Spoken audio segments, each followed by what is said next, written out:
why you should own a 986 Boxster S.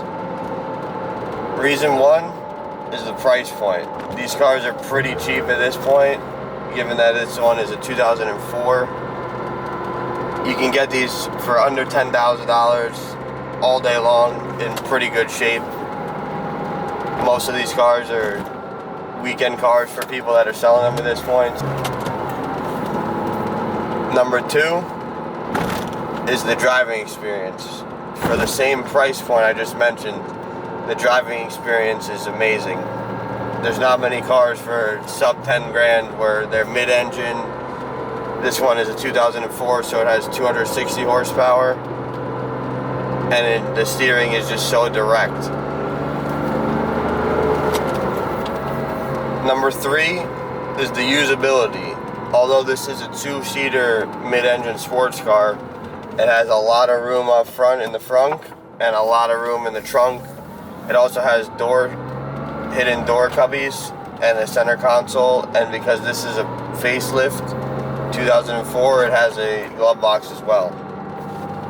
So these are very subjective to a lot of people, and when they first came out they had a lot of hate, but I feel like I joined the bandwagon with, as it gets older it gets better and it grows on you more.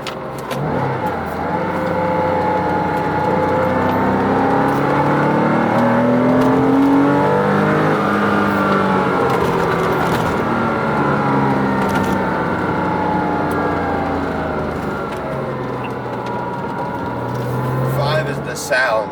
This little 3.2 liter M96, even though it doesn't make the most horsepower, it sounds amazing stock. This is a bone stock vehicle, hasn't been touched, and it just sounds amazing. All I did was the de-baffle kit on the intake, which takes about 5 minutes. I'll let you have a listen.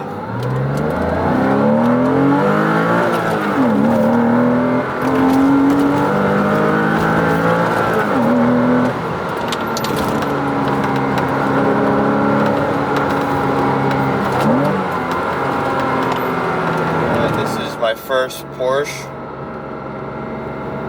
coming from E46 M3s, E36s, E30s, my E39 M5.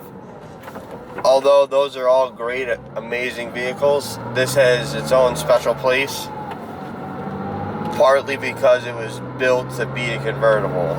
It wasn't a second thought like my E36 was, or the E46 convertibles or anything like that. I think that this is a purpose-built Roadster, and they did an excellent job, even though they get a lot of hate for the appearance.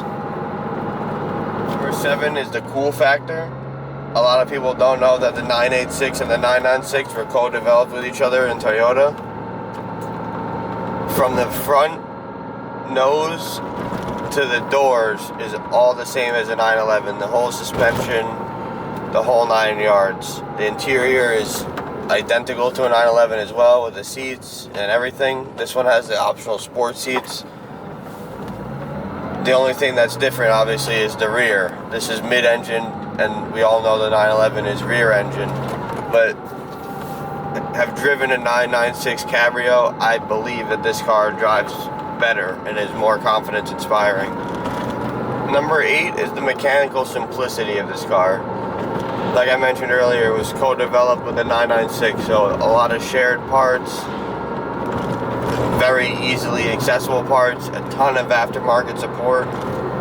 It's just a great car. I know the dreaded IMS bearing is the common talked about thing, just like the S65 rod bearings, etc. But these are pretty bulletproof. I believe it's about 8% of cars on the facelifts, the 3.2s, that have that IMS bearing issue. But if it's still going now at 126,000 miles, I think, knock on wood, it's pretty good to go. Number 9 is the classic Porsche design. I know I said before that it's controversial and a lot of people hated it with the runny head headlights, but this is a facelift. They got rid of that from the factory. They listened to the people. But this is designed after the 550 Spider that James Dean died in, which I think is one of the best looking cars of all time. Reason number 10 is the open top fun. I feel like if you haven't owned a convertible ever and you really like driving as a hobby, this is one of the best cars, especially for the price point, that you can get into, and it's properly set up from the factory. This is a Boxster S, so it has the 996 brakes, a little bit of suspension bits, but it's just a properly set up car for a driving enthusiast out of the gate without any modifications.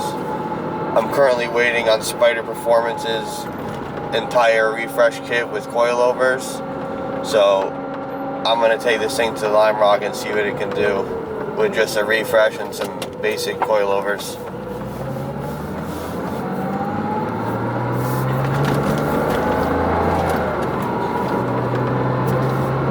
This car is a total change of pace from my E39 M5, which I dailied for many years.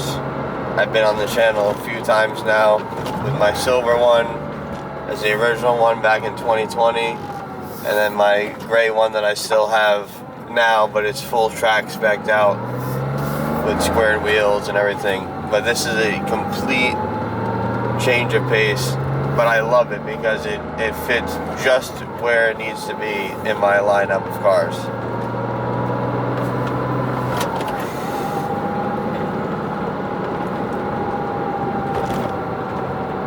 I really understand why people like Porsche now.